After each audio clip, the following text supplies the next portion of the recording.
بسم اللہ الرحمن الرحیم۔ شروع اللہ کے نام سے جو بڑا مہربان نہایت رحم کرنے والا ہے۔ حضرت ابراہیم علیہ السلام کا بت شکنی کرنا ایک عظیم انقلاب کی داستان ہے۔ قدیم زمانے کی بات ہے، عراق کے مشہور شہر اور میں ایک ایسی قوم آباد تھی جو بظاہر تہذیب یافتہ مگر حقیقت میں گمراہی کے اندھیروں میں بھٹک رہے تھے۔ اس قوم کا سب سے بڑا مسئلہ یہ تھا کہ وہ اللہ واحد کو چھوڑ کر بتوں کی عبادت کرتی تھی۔ پتھر، لکڑی اور دھات سے بنے یہ بت نہ سن سکتے تھے، نہ بول سکتے تھے، نہ کسی کو نفع یا نقصان پہنچا سکتے تھے، مگر اس کے باوجود لوگ انہیں اپنا معبود مانتے تھے۔ اس گمراہ قوم میں ایک بچہ پیدا ہوا جس کا نام ابراہیم تھا۔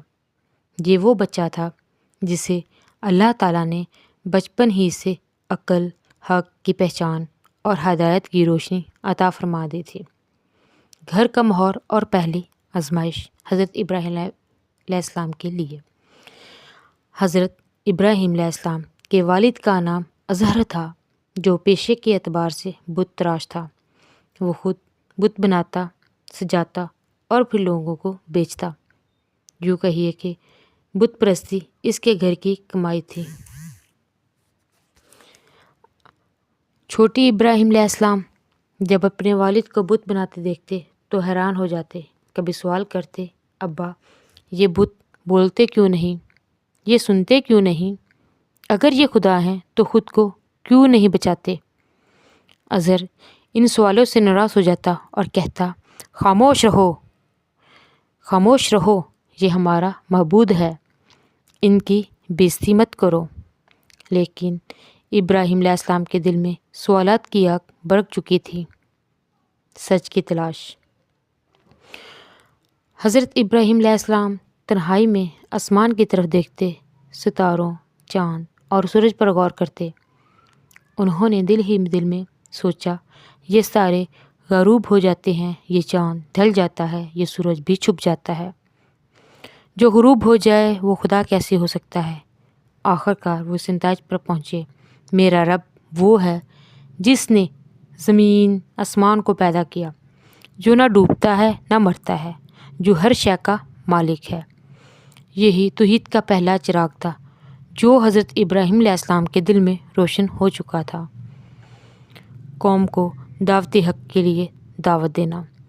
حضرت ابراہیم علیہ السلام جوان ہوئے تو انہوں نے اپنی قوم کو کھلے عام سمجھانا شروع کیا، اے میری قوم، تم ان چیزوں کی عبادت کرتے ہو جو نہ تمہیں فائدہ دے سکتی ہے نہ نقصان۔ یہ بت تمہارے بنائے ہوئے ہیں، تم ان کے خالق ہو، پھر یہ تمہارا خدا کیسے ہو سکتا ہے؟ قوم ہنستی اور مذاق اڑاتی اور کہتی، ہم نے اپنے باپ دادوں کو یہی کرتے دیکھا ہے۔ یہی وہ جملہ تھا جو ہر دور کے گمراہ لوگوں کی دلیل رہا ہے۔ بت شکنی کا منصوبہ۔ ایک دن شہر میں ایک بڑا میلہ لگا۔ پوری قوم شہر سے باہر جا رہی تھی۔ انہوں نے حضرت ابراہیم علیہ السلام کو بھی بلایا، مگر انہوں نے ایک حکمت سے جواب دیا، میں بیمار ہوں، میں نہیں آ سکوں گا۔ جب شہر خالی ہو گیا، بت خانے ویران پڑے تھے، تب حضرت ابراہیم علیہ السلام کلہاڑا لے کر بت خانے میں داخل ہوئے۔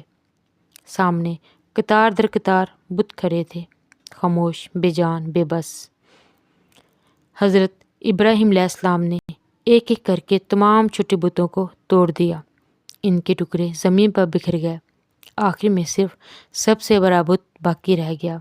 حضرت ابراہیم علیہ السلام نے کلہاڑا اٹھا کر اس بت کے کندھے پر لٹکا دیا اور وہاں سے چلے گئے۔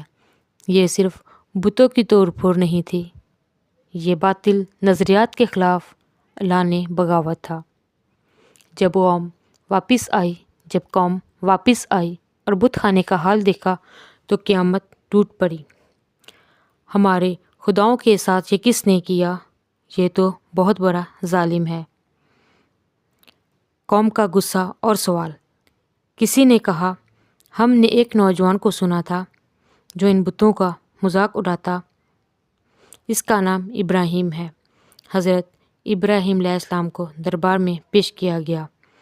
قوم نے پوچھا، کیا یہ تم نے ہمارے خداؤں کے ساتھ کیا؟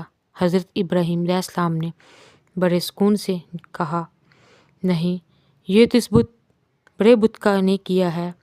اگر یہ بول سکتے ہیں تو ان سے پوچھ لو۔ یہ سن کر قوم خاموش ہو گئی۔ وہ جانتے تھے کہ بت بول نہیں سکتے، مگر انا ماننے نہیں دیتی تھی۔ شرمندگی غصے میں بدل گئی۔